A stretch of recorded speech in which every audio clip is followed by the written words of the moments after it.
Hi, everyone. Welcome to Basic Binges, part of Nom Talk Network. On this show, we review popular shows while eating and drinking our favorite binge-worthy snacks and drinks. I'm your host, Erric Ramirez. Also, I want to remind you, if you're watching live, don't forget to redeem your channel points. We've been back for a month, so it's no holds bar. You guys go for it. But please don't make me do puns because I suck at them. Again, I'm your host, Erric Ramirez, and right now I'm drinking a nice Voodoo Ranger. I think this is my Nom Talk drink that I always drink, probably.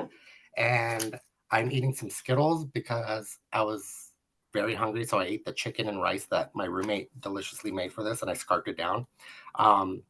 It was so good, though. But I want to introduce you to our guests for today. Julie, Kyle, and Toni, thank you for being here. Toni, introduce yourself to everybody out there, and what are you drinking and snacking on? Hi everybody, I'm Toni Sanchez, and I've had a stomach bug for the past week and a half, so I'm just finally getting back to normal. Hopefully tomorrow I will be completely back to 100%. So we're taking it easy on the food.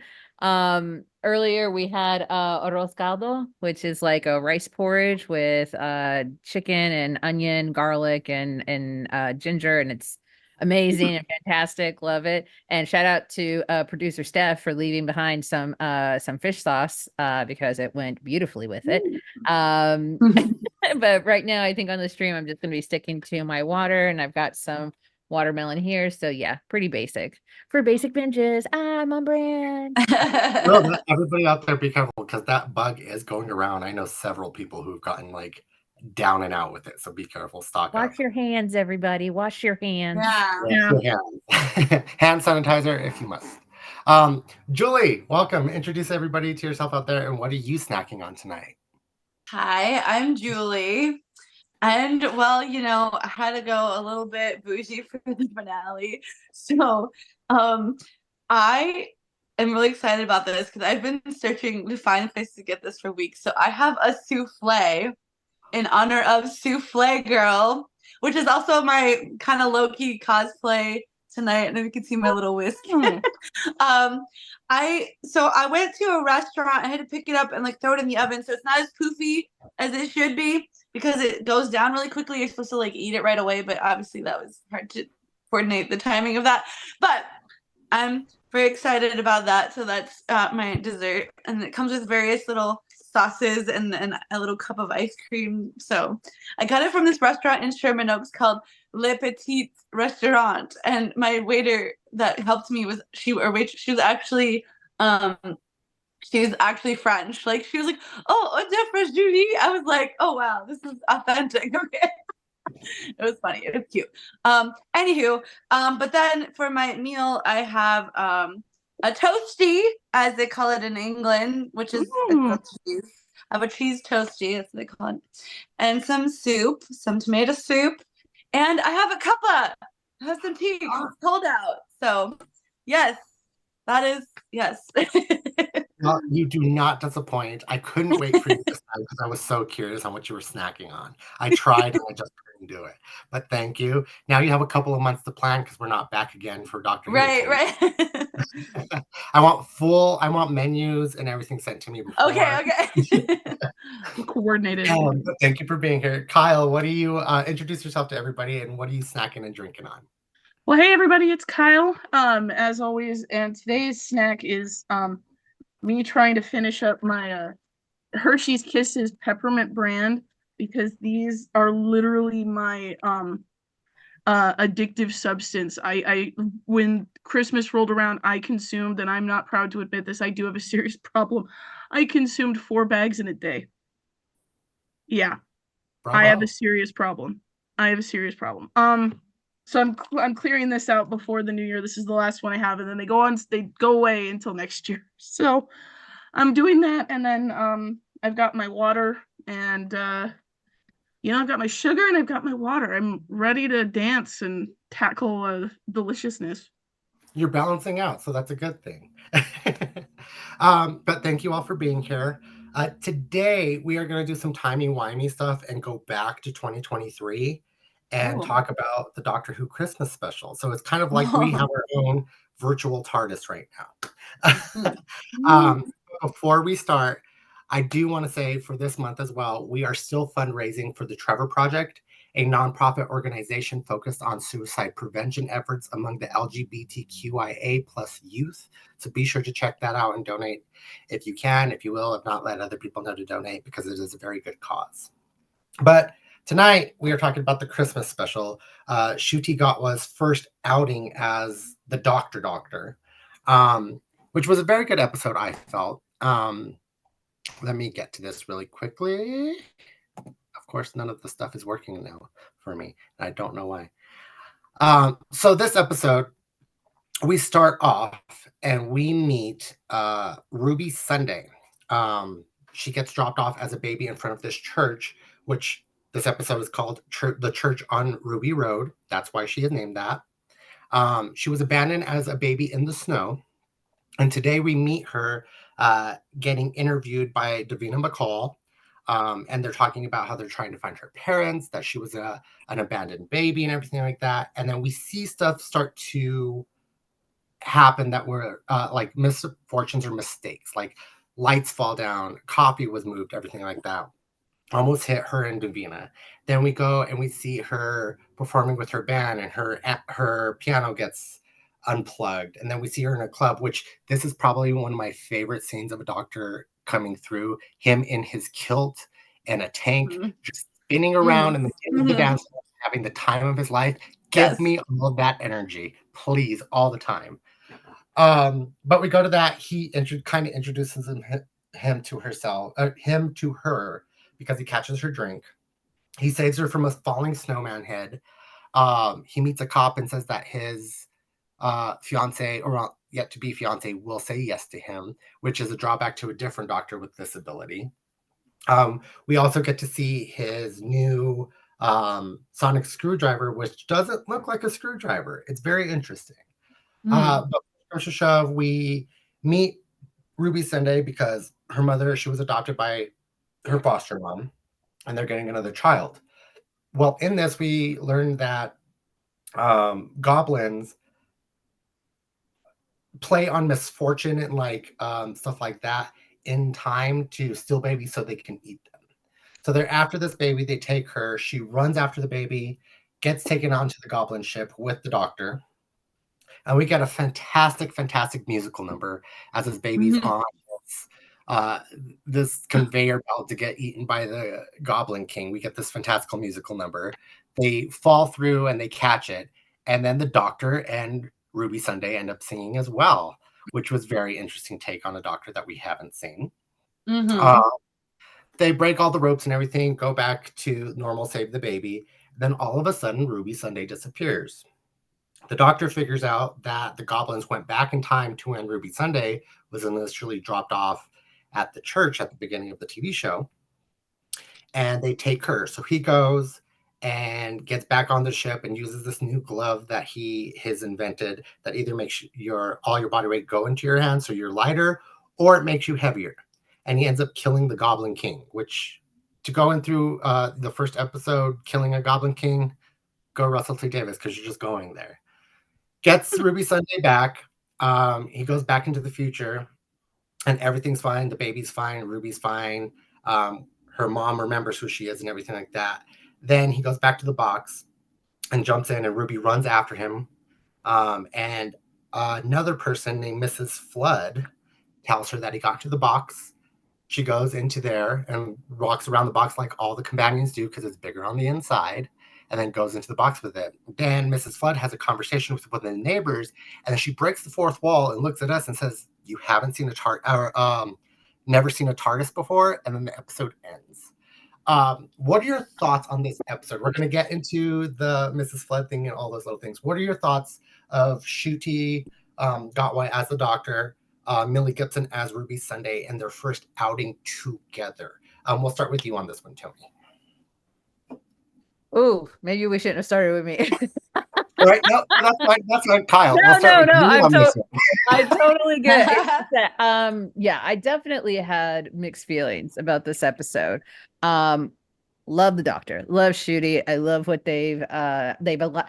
It's always been so weird that up to this point that the Doctor's just been various shades of like British and stodgy, and which I think works up to a point. But then when you think about the mythology, whereas it's literally a whole new person, that's what we've been told repeatedly, that regeneration is not just another life of the same person. It is literally the rearranging of all of the cells so that way there is a new person that just so happens to retain some memories, varying on, which, depending on who's writing them and which Doctor we can believe. But yeah, that's kind of like what we've dealt with. It's one person but in multiple iterations, right?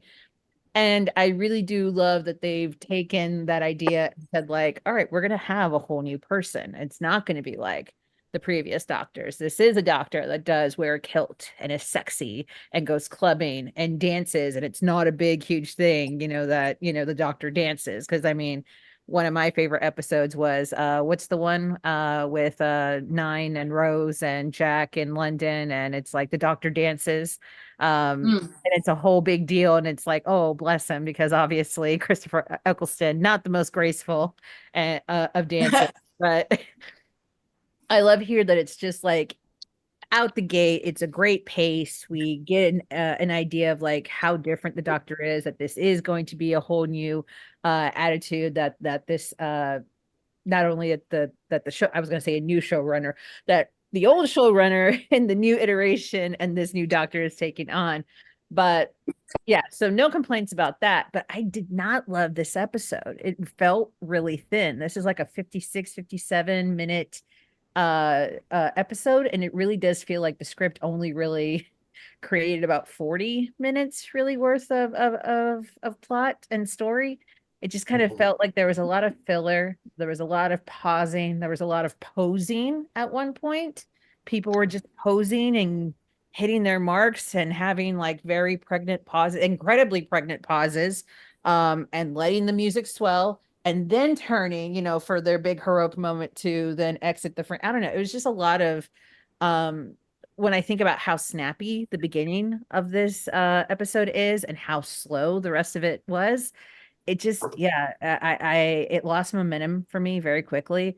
And especially when there's like the middle part of it is a lot of back and forth in some very contained areas.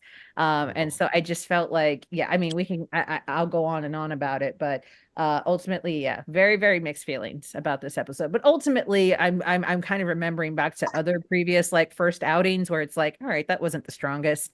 So I'm just kind of hoping that this is just some sort of like first outing jitters. Like maybe it really did feel like we spent all the budget on David Tennant's paycheck and maybe the CGI for the Goblin King, and maybe we just didn't have a whole lot of other funds to go around like actually populating this episode as well as I would have liked and made it as robust as the previous episodes have been so far. So yeah, mixed feelings all around. Oh, and I get you, because like this is the first Christmas special that we've had with a new coming Doctor, or the first Christmas special that we've had since 2017. So it's been quite a long time since we've had a Christmas special. So I get it. Maybe they're just trying to get their footing back into it, but we'll discuss that. Kyle, what did you think about this episode? There's parts that I have to agree about with Toni, because I think that it had a really strong, very atmospheric opening with the baby coming in and being dropped off in the mystery, and they left some holes in there. And initially I was just like, oh, is she a time lord? Is she Gallifreyan? Like, and I was speculating, and I think maybe I did expect it to be a little bit deeper, because the first half they fished out from what I recall of other specials, but the middle they fished out from what could have been the middle of the season. It could have been a middle season bottle filler episode where you had all these different things. I think the biggest thing that I liked was that we were kind of confirmed that magic is going to be that they're going to do the Doctor's take on magic, and they're going to try and do the MCU-ish magic is science that we just don't understand yet, which I thought was great. As for Ncuti and as for Ruby and as for all of that, I love Ncuti. He is now up there as my favorite Doctor. Like, I think he might even top 13 as my favorite, just because he just seems like he's having so much fun. He seems like he's having so much fun with the role. And I really and he's very youthful. He's very young. This is a doctor. I feel like he left all of his burdens with 15 with 14. I feel like he left all of his burdens with 14. So we're seeing a fresh take, like a really fresh. This is baby doctor. This is doctor who's really did leave all of the terrible stuff with 14, and then 15 is he's just free to party. And as a fan, I'm interested, but as a human being, I'm like, good for him. Yeah. You know, good for him. You go and you get some new trauma.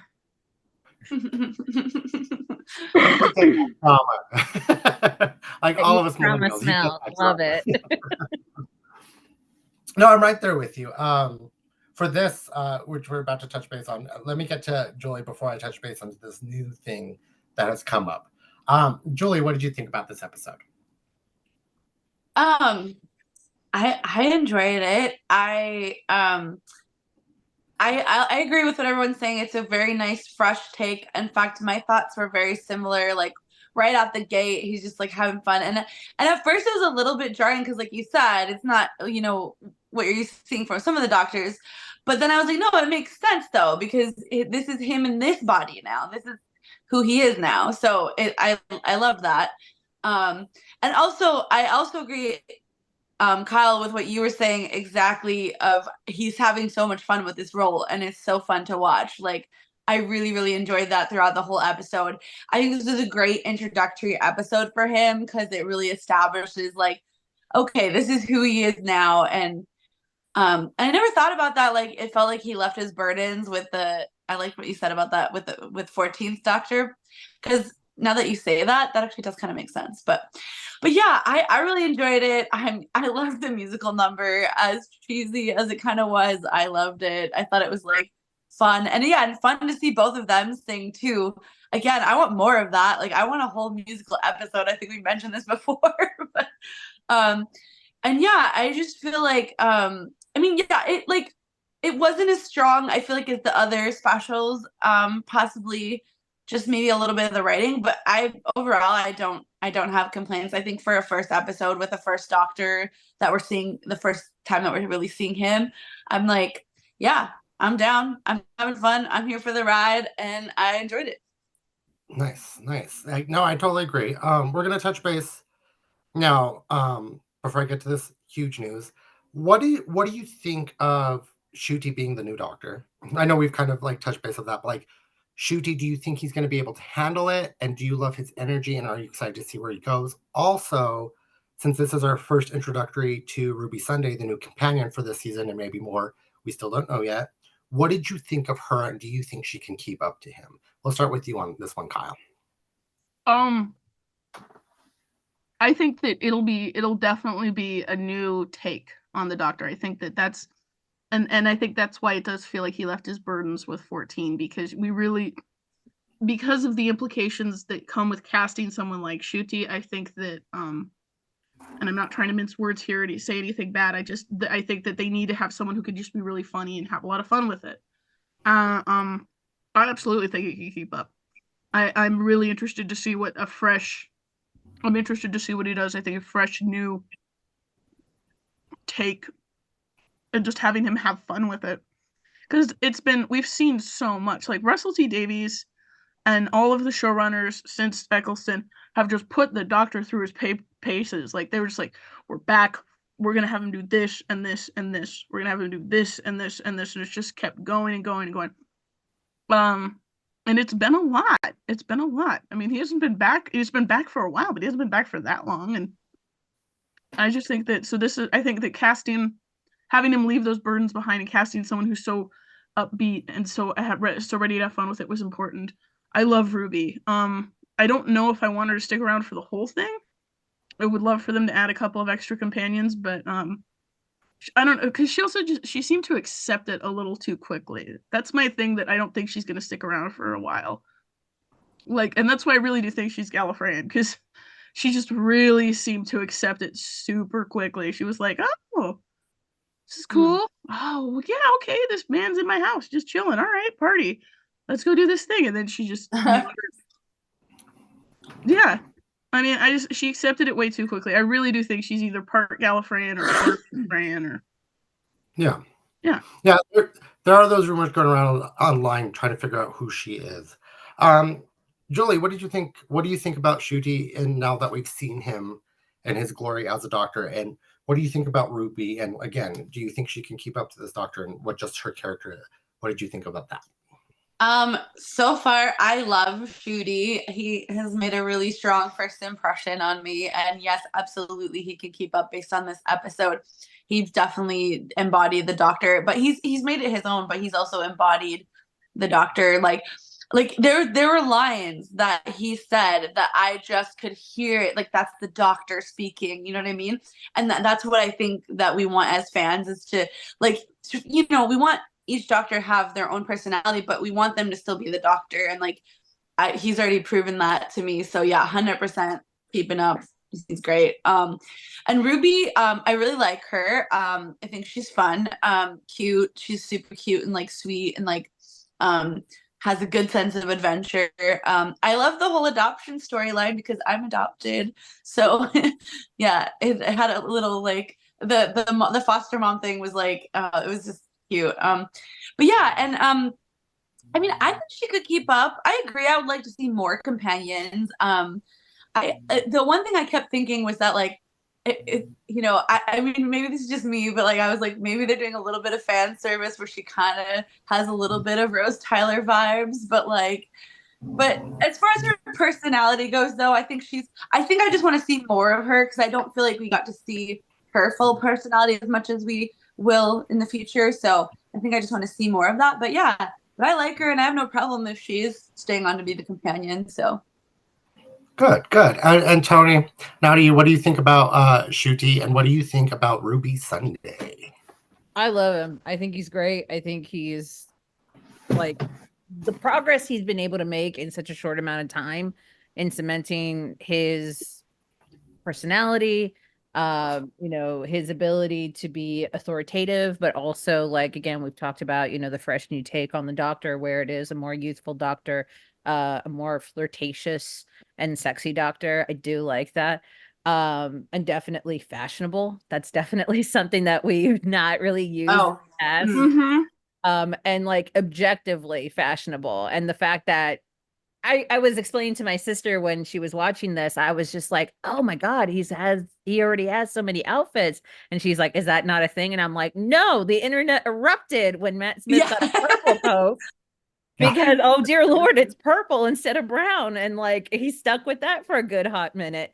And I mean, it's usually such a big deal whenever like you completely, divert from like whatever that doctor's formula is. Even for just like, a moment, even if it's just for like, oh, we have to be in disguise and period clothing. And yeah, so I definitely appreciate that. It's like, all right, rules out, like we're not going to just stick to the one look, the one thing, like, the doctor doesn't have to do that anymore. So I'm excited to, again, all the decisions that have been made for this doctor, I think have been completely on point. Ruby Sunday, not a fan. Not so far, but then again, I also do remember that, it has taken me a minute in previous companions throughout their journey and their arc, where the first outing is not the strongest outing. But as of right now, I kind of found her to be a little slow on the uptake, honestly. At one point at the end, she literally does a full 360 turns to her neighbor and says, did you see the man in the coat? And the lady's like, you mean the big ass blue box that's literally right behind you? Like that one? Like she literally just, I'm like, how did you not see that? And I'm like, and it's 2023. It's, presumably modern day London. I mean, I think it is. Yeah. Big blue police boxes are not standard on the streets of London anymore. So the idea that like she would just like be so quick to jump on to like, oh yeah, let's go ahead and jump on the ladder. And yeah, sure, goblins, that's a thing. And yes, absolutely, they would want to eat this baby. Like she's so on top of and willing to accept all of these things, and she's along for the ride. But the minute it becomes about where did he go, and then it's literally about a good 4 minutes of her like the box, looking in the door, closing the door, circling around the box, turning around, posing, music swells, and then entering the box again for like what we assume is the first adventure. And it just seemed to me like, oh my God. And I think it's maybe because this episode is made for lack of a better term, the civilians. Maybe it's not for us. Maybe it's not for the Whovians that have been around it for a minute. Because I do forget that, like, even though this is like on Disney Plus, like this is a It's huge a thing. whole Like this is a new whole generation. broadcast event in, in England and the UK and other Yeah. places where we're just like, yeah, sure, we'll turn on, the special that's now streaming on Disney Plus. Like I keep on forgetting that this is for a lot of people their first in to Doctor Who. So it really does feel like there are a lot of choices, especially on behalf of Ruby, where it's like, because that's what companions usually are, right? Like they're the audience surrogate, they're the exposition. And I just really feel like they turn that up a lot for Yeah. this one. I don't love it. I don't like it because it just makes her seem a little slow and just a little dumb. And I don't think that that's what they mean to do, because that never really works out for any companion that's just a little slow on the uptake. Those companions do not last very long, maybe a couple of episodes at best until you get somebody. And I think also, like, we're just fresh off of the David Tennant, Donna Noble specials, and Donna is just so quick with it and so snappy. Even if she's Yeah. not, like, doesn't have the technical know-how, she just immediately is that person that either has a quip or has an observation.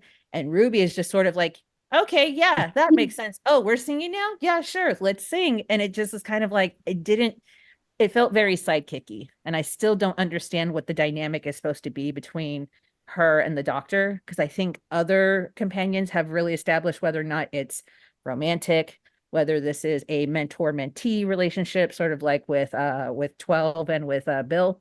I think, quickly we establish that kind of dynamic. And here, I just don't know what it is yet. Yeah, no, I completely agree with you. Shooty, like, since Tennant's my favorite doctor. Shooty, and he's only been there for an episode and a half, has already jumped the slots to be my second favorite doctor. Just his energy and how easy he is going along with that, how much fun he's having, it looks like he's having. Plus, the writing's helping him out so much. The outfit changes. Like I said, give me him and a tank and a skirt spinning in a club and just having a ball anytime, and I will be there with a cup of tea or whatever, and I will be enjoying it. Ruby, I do have to agree with you, Toni. I like her. I kind of like the spunkiness that they're giving her, but they're making her seem a little bit slow on the uptake and a little dumb. And I'm not understanding the companionship there quite as of yet. We have a lot more episodes to get through once the season comes back, but I want more from her. I'm expecting more from her because we've gotten a lot more from a lot of other companions. Even if we go back to companions from the older doctors like 2 and 3 and stuff like that, who their job was to sit there and beat them and everything, I feel like we still got more from them than what we've gotten from her so far. But now moving on, I do want to bring this up. So RTD has said in a couple of podcasts now and interviews that this doctor, the 15th doctor, it's a whole new, brand new era. That this is a reboot of the series, so we can all take this as series 1 of Doctor Who, starting fresh and from the beginning. How do you feel about this? We'll start with you on this one, Toni, because I see you squirming. I don't like it. I get the intention. I get that he's trying to signal, and I think like I think, okay, there are very few franchises out there that have been going on for 50, 60 plus years, right? And I think Star Wars is a perfect example of what happens when your 50, 60-year long franchise doesn't have like an internal reset button. So I think it is important for franchises to have that kind of reset, and Doctor Who does it perfectly. With a new doctor, you have a new in. So if you didn't like the last guy, you're probably going to like the next guy. Like, it's fine. And even with new showrunners, new companions, especially when it's lasted so long, where it's like, yeah, maybe you're not someone who wants to go back and look at the stuff from like, 1, 2, and 3, all the way back, like, in the 60s and 70s. But maybe you're fine with dipping back only 20 years ago and seeing what the reboot series has to offer you. So I understand the sentiment to kind of signal to the larger audience. And this feels like talking points from a studio perspective rather than an artistic choice. It feels like somebody said, like, you're going to tell them that they don't need to know anything else and that they don't need to be fatigued by like decades worth of mythology. Um, yeah, but that's what it feels like to me. And immediately I'm just kind of like, well, I'm certainly not going to start calling this series 1 or Yeah. season 1, like, or start renumbering. Like, no, dude, like that's out of your hand. Like you have no control over that. I'm not doing it over my dead body. No, no, thank you. Thank you, but no. Respectfully. No, I'm right there with you. I'm not going to start calling this season 1. But do you feel like it's easier? Like you said, mentioned, this is the first time a lot of people, especially now it coming into Disney Plus and it reaching to a whole new perspective for people. Do you think it's easier for him to say that in coming into it with them to be like, this is series 1, take it where you need to be? I think he could have said the same thing by just saying, like, you don't have to have buy-in. You don't have to have decades, 14 other doctors worth of mythology and knowledge in order to appreciate this. You can jump in. That's the beauty of Doctor Who. Yeah. You can jump in when you like. And that this is very much about, so I feel like he could have said that without making the sort of season 1 remark and or series 1 remark. It just feels a little at that point, that's such deep cut fandom language that it just kind of feels like specifically to us, where it's like that's so unnecessary. We're on. We know what it is. We know it's the 15th Doctor. We know that this is a whole brand new day, and that obviously we're very aware of the fact that like Doctor Who has slumped, and like there's always been dips and valleys with popularity depending on who was watching and who wasn't. We get it. We're fine with that. Like we don't need to be talked to. Talk to your newbies. Talk to your leave us out of it. Yes, no, I agree with you completely. Julie, what are your remarks on him saying that this is season 1 of everything that's been the Doctor? I mean, yeah, it kind of feels like a betrayal of all the time and energy I've put into this series. A little bit. But yeah, no, but like, yeah, I get, like she was saying, I get where they're coming from. They're trying to bring in the new people. Yeah, sure. But yeah, I don't think it needed to be phrased because it's not. It's still he still has all of his history. Like he's still gonna know people that he's known in other bodies and things like that. He's still gonna, remember his adventure. Like it's not series one. It's not series 1. Just but yeah, sure. If someone wanted to jump in now and didn't want to catch up, I guess this would be a good spot because it's a fresh like start with him leaving like Dr. 14 to be his own person over there, and like you said, I think he kind of left the burdens and whatever. So it seems like a good spot, I guess. But yeah, that's a weird wording for it. I'm not sure I love it. Yes, no, I completely agree. Kyle, what are your thoughts? So I'm about to, for the folks at home, I'm about to weird out the other 3 people on the panel saying, I'm okay with it, and I'll tell you why. If you, first of all, from a perspective, thinking in terms of a perspective, if I wanted to introduce something to a newer group of people, yeah, I would call 1 through 14 a season, and then I would call 15 through whatever a season. So you'd have those episodes as a season, and then you'd have those episodes as a season. So yeah, I think that calling this a a reboot of all things Doctor, sure, they're just starting a second season block. And Doctor Who is something that arguably, it has such a weird history behind it. I mean, a lot of the episodes were like destroyed in a studio fire. Like there's all kinds of weird lore behind it and stuff like that. Mm-hmm. And it's not that they're dismissing any of that whatsoever. I think by saying it, I think that while it comes from perhaps a slightly not callous but unaware perspective of how much these things can mean to people, you know, to completely assume, to just assume that things have to stay a certain way, or that you have to count things a certain way without considering introducing new people to a thing, is very sad to me. You can say that, oh, you know, this is a thing that's just for us, it's made just for us, and you know, it's just, even if they don't get it, it's just for us. That's really sad, and it's very lonely. And I think that while I understand that people have grown up with this, I mean, my mother's house is full of TARDIS paintings. I've bought her several things. We love the Doctor. She made her own scarf. She made me a 13 scarf. Like, we have all of these different things. But honestly, you know, these are just words. The spirit of it still matters. If he wants to call it for the beginning of all things Doctor, yeah, let him. It's the beginning of all things of part 2 of the Doctor saga. And I hope that it seems, and then if I put on my capitalist hat, if I put on my realist hat, I say, okay, they're doing this because it's on Disney Plus. They're doing this because it's a new thing. They're doing this because they want to draw in new Disney people. So they're going to immediately tell people, this is Doctor Who. It starts here, goes to here.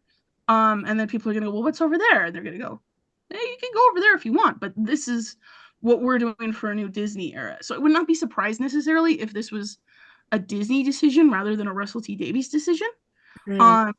Because it seems to me that, like, you know, if you're gonna buy a property, you're gonna want to put your stamp on it. But I don't mind it necessarily. I'm a fan. I'm not a huge fan. I'm a fan. I'm really excited. I know the material. I know the lore. But again, to immediately assume that just because you've invested time and energy into something, that you have a right to say how it should be used and how it should be generated and all this other stuff. It's just, to me, it just screams. And this might be because I like a number of fandoms where they're full of very young people who say, you know, well, they didn't like it, so it's just for us. You know, you made it just for us. They keep saying they made it just for the fans. And I might be speaking about that more than just this, but to say something is just for the fans, and the fans got to learn to give. We got to give just a little bit, just a smidgy, just a teeny smidge. Oh yeah, and I totally agree with you. But much like Toni was saying, like, you can jump in to Doctor Who wherever. You can jump in with Eccleston, Smith, Hart, any of them. And that's where you fit in. And that may be your favorite Doctor. You may go back and find other Doctors. For this, I do feel like it is a big Disney move. Like you were mentioning, that Disney was just like, you're going to bring in our people now, and they need to think that this is season 1, whatever, and you don't need anything else, which you don't technically. But I feel like it is a very big Disney decision. Toni, do you have something to say? It feels like a naming convention. It feels like the naming convention that if this is going to be hosted on America, like on the American platform, on Disney Plus, chances are they're going to call it season 1, right? Because the assumption would be that the other stuff that is on Max is going to stay on Max, right? I don't think that in the works there is this big migration of everything that has happened since the reboot, because I think that would place it like at what, season 15, 14-ish, somewhere in there. It's somewhere in it's over 10, somewhere in the low teens, right? Yeah. So that's what it feels like to me. I do agree with Kyle there that it does feel like a Disney decision. It does feel like they're trying to reclaim some of the international viewership that they lost whenever they transitioned over into, like, definitely it slumped with 12, definitely slumped with 13. We've all been aware of the fact that the numbers have not been as high since the David Tennant and Matt Smith runs. And I think they're trying to reclaim that. So I do think it is a marketing thing. I think they are trying to avoid confusion with the audience. And to even refer back to another very, very long running franchise, Star Trek doesn't have this problem, because Star Trek series are, like, you know, they're subtitled. So, like, we all know that original series is different from TNG, is different from Discovery, is different from Deep Space Nine, and so on and so forth. Unfortunately, Doctor Who is always Doctor Who. We don't get to subtitle it unless we're talking about our way of doing that and marking it and differentiating it within the fandom is by the doctors. But whenever we start talking to other people about that, and they're like, what do you mean there's 15 versions of this person? And then you're like, well, then you have to explain regeneration. But you don't have to run into that issue whenever you talk about something like a Star Trek, because it's kind of like people understand that, like, yes, this is all assumably, you know, the same timeline or even different variations of a timeline, right? And that there are different iterations, different casts, different characters, so on and so forth. So I just think that it's sort of like trying to communicate and trying to avoid confusion. Yeah, purely for marketing purposes. So that way people don't feel like they have to jump in with all of this like knowledge that they were somehow supposed to just organically through osmosis absorb. Yeah, so it does feel very markety. Okay, Oh yeah, no, I wanted to ask a question. If you had to subtitle, Julie, if you had to subtitle the 1 through 14 era, what would you call it? oh, That's a good question. If I had to Oh, subtitle, Julie, Tony, anybody? I'm sorry. Tony was the one that came up. If somebody say something. just do you. you mean? Just By the way, do you mean? Oh yeah, you can answer first if you want, Tony, because I have to think about it. Do you mean 9 through 14, or do you mean the whole thing through 14? You, The whole you thing mean through like 14? 1 through? Yeah. Oh, If we're calling this the reboot, okay, if we're calling this the Disney era, what do we call the previous era? Because Tony's absolutely on the money. You subtitle things like you have everyone knows MCU phases 1 through 3 because it's the Infinity Saga. 4, 5, and 6 are going to be something else. I mean that's going to be harder because then you get to like the first Doctor and you could subtitle that because he had like a 3-story arc of like the Aztecs. It would have to be like marked like that. I feel like that. Plunger era. That's what I call it. It's the plunger Yeah. era. Basically. It's duct tape and dreams era, basically. I mean, It's I feel like I would Doctor. separate it out from classic Who, like 1 through up to 9, and then 9 through 14, and then another. Right. Because, like, technically, when 9 came around, that was sort of a new era as well, and it had had that new reboot yet for a while. That's just my thinking. I don't know. Maybe like 9 through 14 can be like Post Time War or something like that. I don't know. That's not a good title, but something to do with that. Doctor. I think the problem is that we already have like very definite eras that kind of like run along with like the production.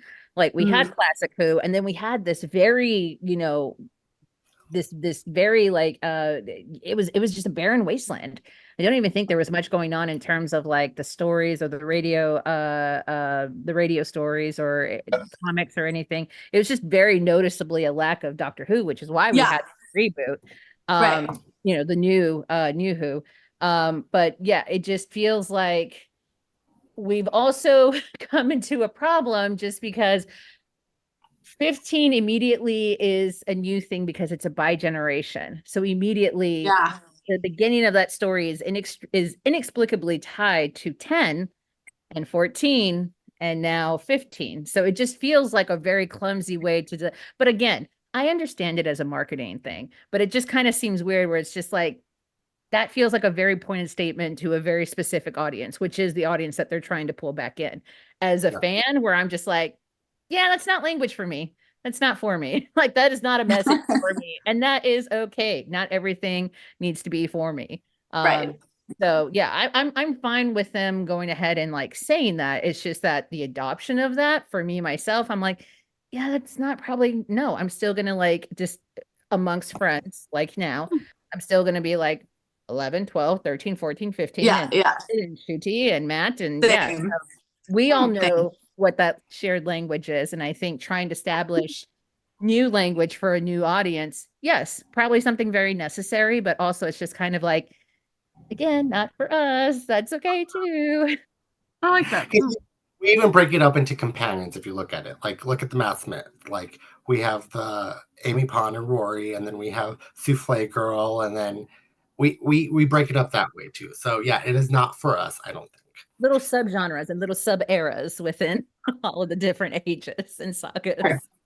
I do want to jump into the chat really quick. Q is here. Hi, Q. He Hi, says, Q. Hi, Q. Happy New Year. And then I'm going to ask you this question, give you guys time to ruminate and think about it while I read the other things that are there. Q Ball has a question for the panel. Would you be interested in a Doctor Who movie with all the Doctors on the big screen? Yes or no? Think about that, and I'll read the next two statements.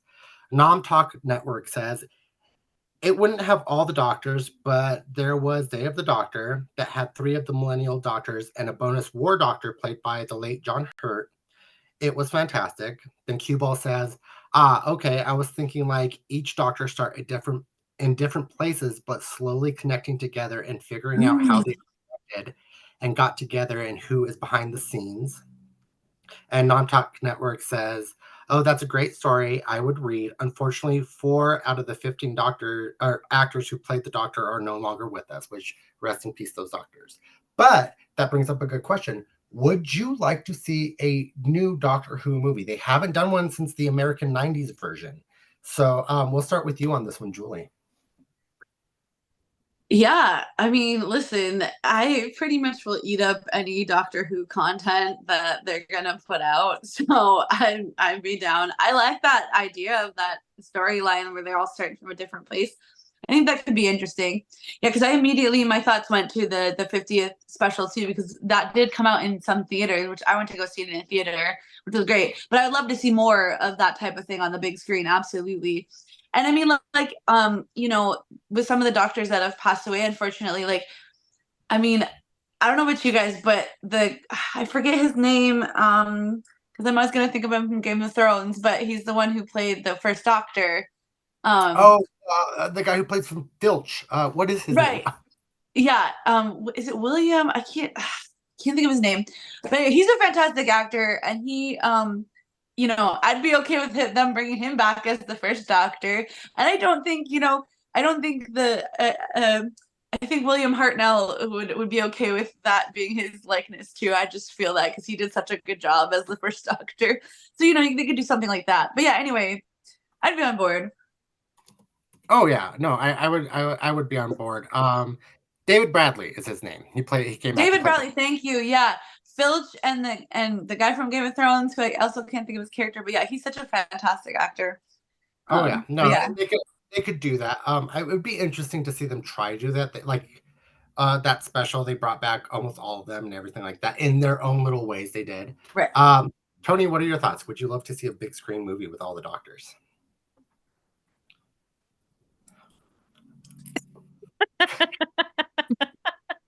How do I say yes while also saying no?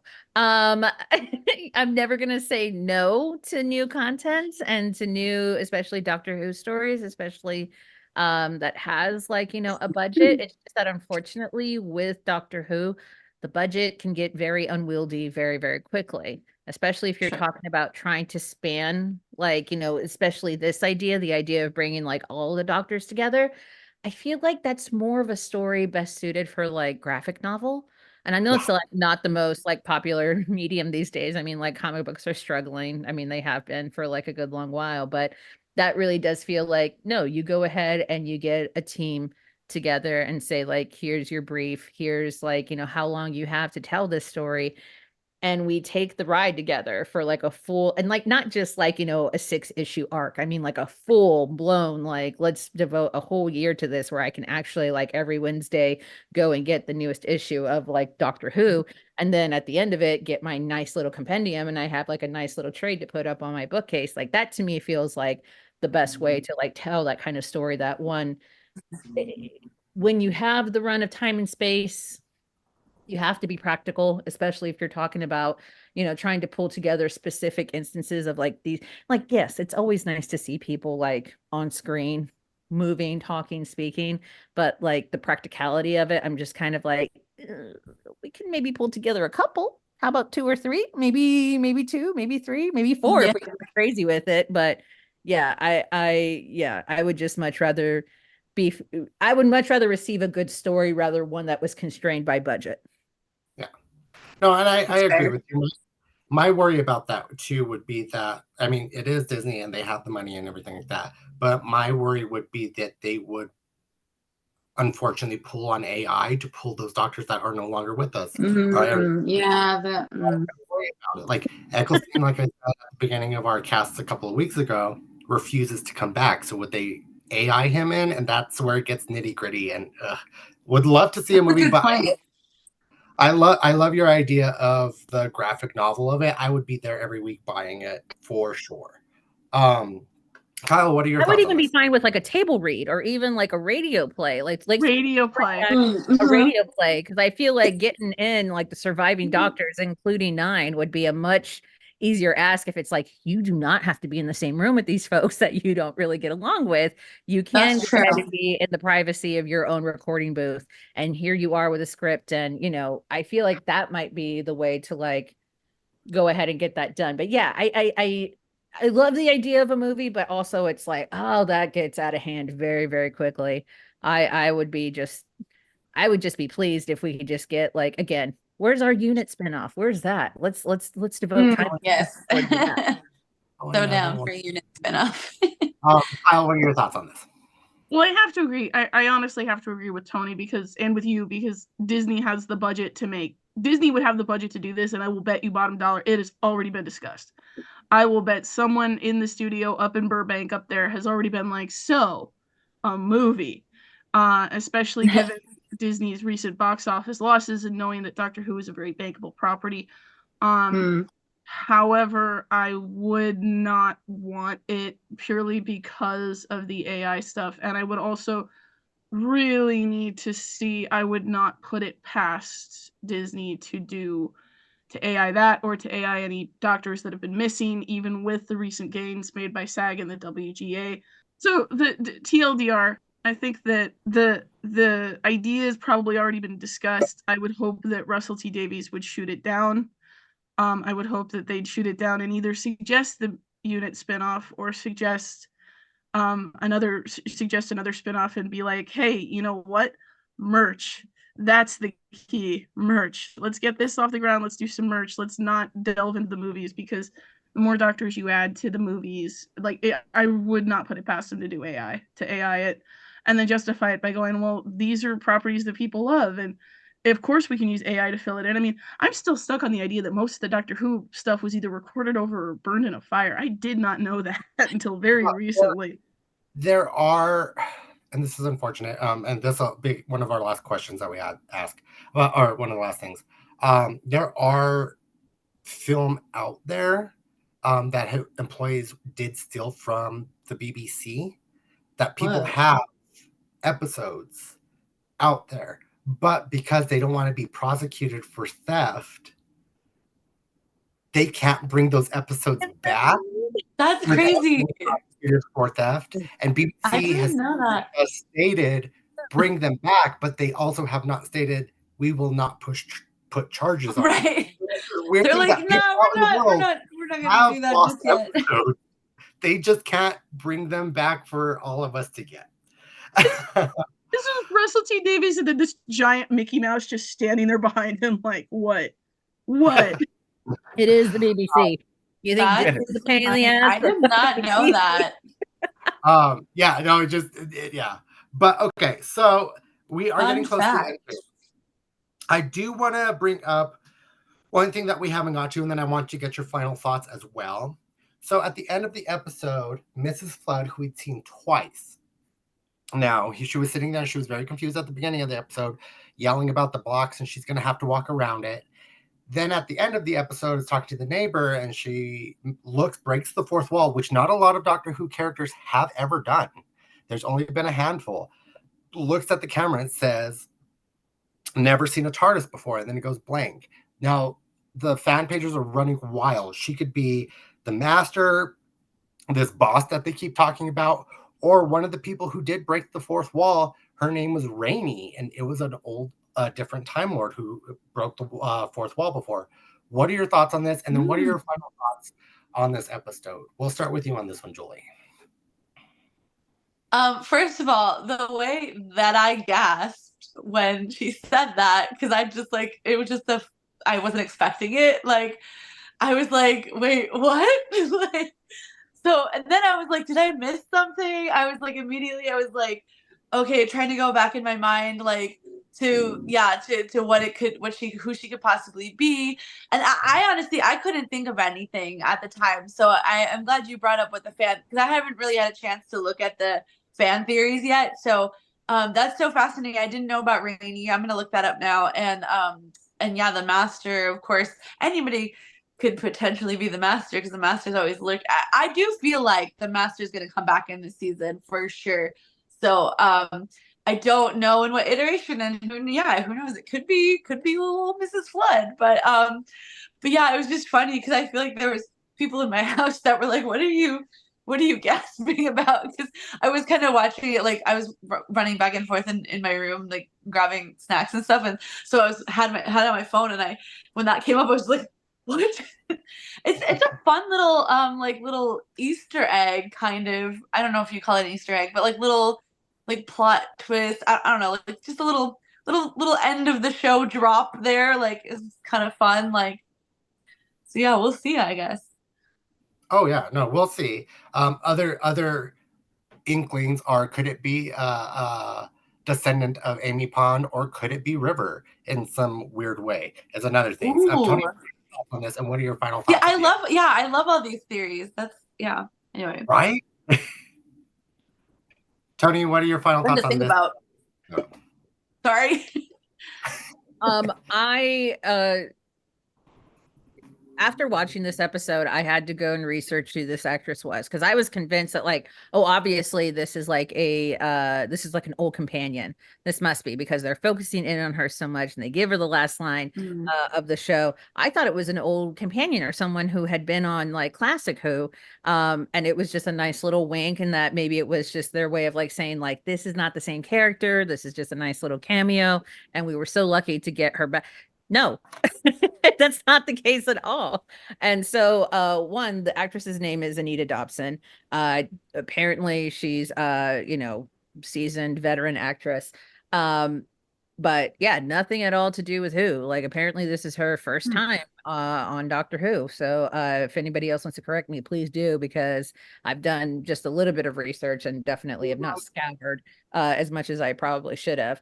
He was in a TV show called The East Enders, and right. I guess was like a little crossover with The East Enders and Doctor Who. I still have yet to find it or how it was, but that is a little bit of nod to it, but she wasn't on it specifically. So okay. Yeah, so I just was like, well, maybe this is just like, somebody who's very incredibly famous, like, for, the British crowd, and maybe just someone that I'm completely missing it as an American. And yes, yeah, like she would be a familiar face, but not somebody that would be like so incredibly famous that it would be like their little wink, wink, nudge, nudge, the way that Davina McCall is. So yeah, I think like it could be just like the way of, it could be just something that ends up not amounting to anything, which is like honestly what my gut says, that this could be such a drop thing. This is the thing that we complain about at the end of the season, where we're just like, what the hell happened to Mrs. Flood? What was that about? Apparently nothing. And it didn't go anywhere. I really hope I'm wrong. I really hope I'm wrong, because one, I just found even just the minimal scenes that she was in, I found her so engaging. I found her like, immediately. I wish Mrs. Flood was the one running into the TARDIS, going on the trips with the sexy doctor. He was the one running in, or that Ruby had been like, let's go, Mrs. Flood, you and me, we're going to go and see what this universe is all about. I thought that would have been cool. But even just this, sort of like, chatty neighbor, like, okay, that character has been done a million times before, but there was something sweet and kind of endearing, and I don't really know what it's about, and I really do hope it does lead to something else. I really do hope that she is like the new Missy, or the new big bad or something, or even like a new ally that we've yet to find to find out about. There's so much potential out there, and that's really exciting. But honestly, like my gut of gut just kind of tells me like this might just be a drop thing, and it may have just been a thing to kind of like to drive us crazy and to create moments like these where we're just like, what is happening? Nothing. Yeah, no, I agree with you. They could do that. Kyle, what are your thoughts on this? So I'm listening to all of you guys, and I'm putting some pieces together, and I'm ruminating on it in my head. And I want to point out something. The doctor says in the episode, he specifically says, I have no family. I've been abandoned. Okay. And that's been the thing, is that, the companions that he builds are his family. Donna's his family, et cetera, et cetera. But there's no more, there's the master, and the master's itinerations, but the master and he, the master effectively, like, do they count as family? Like, apparently he doesn't. Okay. Ruby, also missing family. No family for Ruby. Can't find any of them. 2 people with no family coming together. Mrs. Flood is Gallifreyan. I keep okay, but hear me out.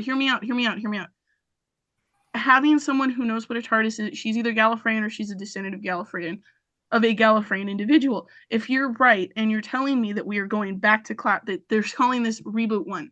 They're calling this reboot 1. They want people who come in who've never seen anything before, who don't know Jack and Daniels about it. I'm coming in, I'm new. I'm like, well, who is this dude? Why has he got a box? What's the Time Lord? What's this? No, they want to. No one knows what the Time Lord mythology is. That's 14 seasons of stuff I have to watch as a new person coming onto Disney Plus. I'm not going to need to know that. They want to introduce me to something very specific. So they're going to introduce me to the Master, but they're also going to want to build a backstory. And by doing that, they have to take us back to Gallifrey. But they don't want to take us back to Gallifrey, see? Because by taking us back to Gallifrey, they're going to have to, take us back through all that different stuff. They're going to take us back through the Time Child. They're going to have to take us back through this. They're going to have to take us back through that. No. Andred and Leela from Classic Who are still on Earth. There's a whole secret subset of Gallifreyans there, and Mrs. Flood is one of them, and Ruby Sunday is one too. Thank you. Potentially, only time will tell. But unfortunately, guys, we are out of time. We could talk till we're blue in the face about Doctor Who, and especially about this episode and everything, but we are out of time. I want to thank you guys for being here, of course, to talk about this Christmas special. But I want you guys to let everybody know out there where they can find you and everything out there. We'll start with you on this one, Kyle. So you can find me at Kyle Poddig Arts, KylePoddig, on Instagram. And you can also find me at Kyle Poddig, KylePoddig.bluesky. So that's me on Blue Sky, Kyle Poddig on Blue Sky. Those are basically the 2 big ones. I really am trying to cut my addiction to the Bird app this year. So. You mean the X app now? Bird. It's always going to be the Bird. There's always the Bird. Well, thank you for being here, Kyle. Toni, where can everybody find you out there? Yeah, and reject the new language. That's what they want you to do. Reject it at all costs. You guys can find me at the Toni Sanchez, and if you guys go there, especially on my Instagram, my puppy turned 15 today. It's birthday. Yeah, happy birthday, puppy. Somewhere because he's an old puppy man. But yeah, you guys can find me at the Toni Sanchez, Toni with an I, Sanchez with a Z. Perfect. Thank you for being here. And Julie, where can they locate you out there? You can find me on Instagram at Raelyn, Raelyn, and I also just joined Threads for the first time, so why not? It's the same username on there as well. And then I'm on TikTok at JRaelady, JRaelady. Those are my mains. Perfect. Well, thank you for being here. Again, you can find me on all social medias at Heartless7. That's HARTL, the number 3, SS7. And then thank you all again for being here. And be sure to join our Discord to keep this conversation going, as well as subscribing to all of our platforms at Nom Talk Network. But until May, this is it for Doctor Who. Thank you all for being here, and until next time, have a nomorific day. Bye, guys. Bye.